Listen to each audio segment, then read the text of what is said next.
I'm Kayla Sosa, your host of this podcast. Today we'll be talking about the effects social media has on your mental health. Thanks for tuning in. Good morning to you on this Monday, February 18. We'll have your forecast in just a moment. First, today's news. Michigan lawmakers are considering whether to cut schools some slack after frigid temperatures and other weather caused a high number of snow days. Chef Tunde, let's talk about the Blackness in America dinner series. What is it and what kind of conversations are you trying to start? Yeah, so the Blackness in America dinner series was a series that I started in 2016, and it was a series to talk about race. It was specifically to talk about race from the perspective of Black folks.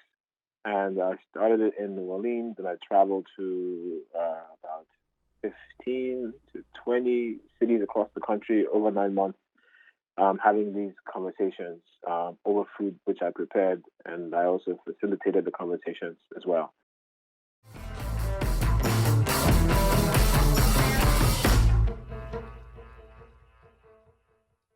And we're back. It's Betty on the beat. Goosebumping here. And I'm Ryan.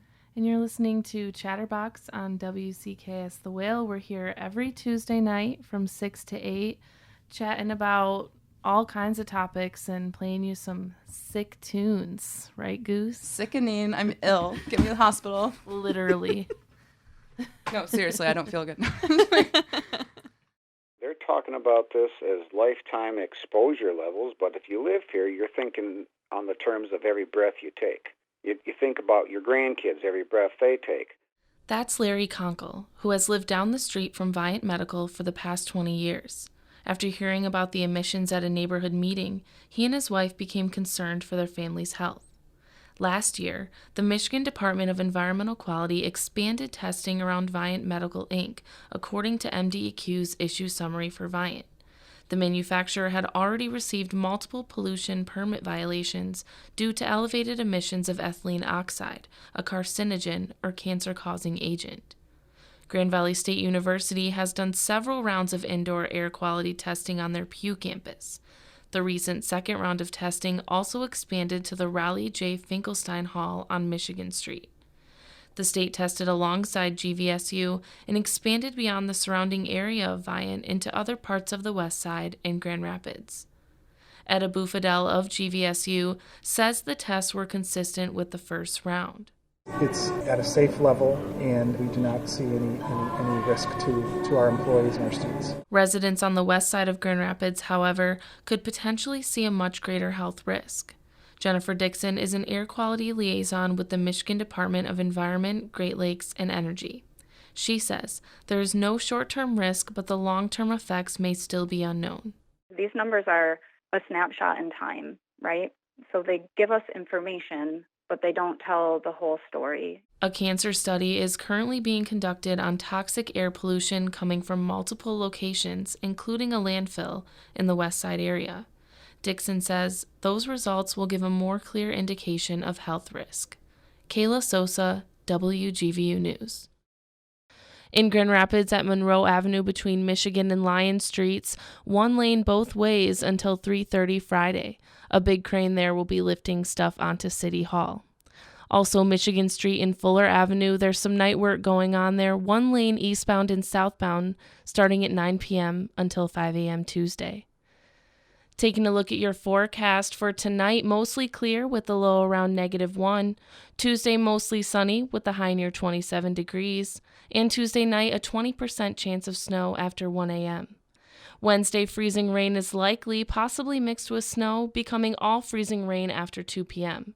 Cloudy with a high near 33. And Thursday, partly sunny with a high near 33. Thursday night, mostly cloudy with the low around 16.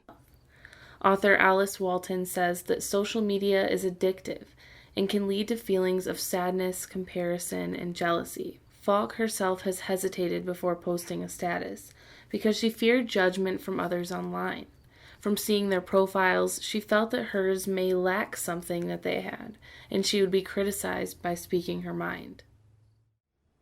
A lot of it was seeing how negatively people thought about like the LGBT community, and for a long time I would see like other people part of the community that are like owning themselves and that are doing all this like flamboyant and very boisterous kind of lifestyles. And for a good while I was like, I don't know, am I gay enough? And that was something that kind of put a damper on my own ability to figure myself out, because I identify as pansexual. And so there's a lot of people that are like, well, people who like still date and like seem straight, like then they're straight, and that you aren't valid within the community. And so it's kind of weird to see how people can make an assumption about you without actually knowing what's going on in your head. And so I realized that also applies with everything else. And then I would go back, and before I would post some things, sometimes I'm like, oh wait, is someone gonna call me out and say like I'm not valid? And so a lot of it was just like the questioning of like my own validity, because so many people can have an opinion and so many people can kind of make assertions about you that don't have to be true. But even if they make that assertion, someone else sees it, then that's an idea that's already ingrained in someone else's head. And you never know how far an idea can go. I know personally I can relate to Taya, and I'm sure many others, in her feelings of comparison and worry about what others will think. I for sure have experienced this myself and still have to remind myself sometimes to take a break. I think that's what will be helpful in all of this, is if people learn to use everything in balance. Use social media, but for its purpose of networking and connecting. But then go spend time with your friends in person and don't post about it. A little break here and there will remind you that it's just a website. It's not your life. Thank you for listening. I hope you learned something, and I hope you enjoyed this podcast. I'm Kayla Sosa.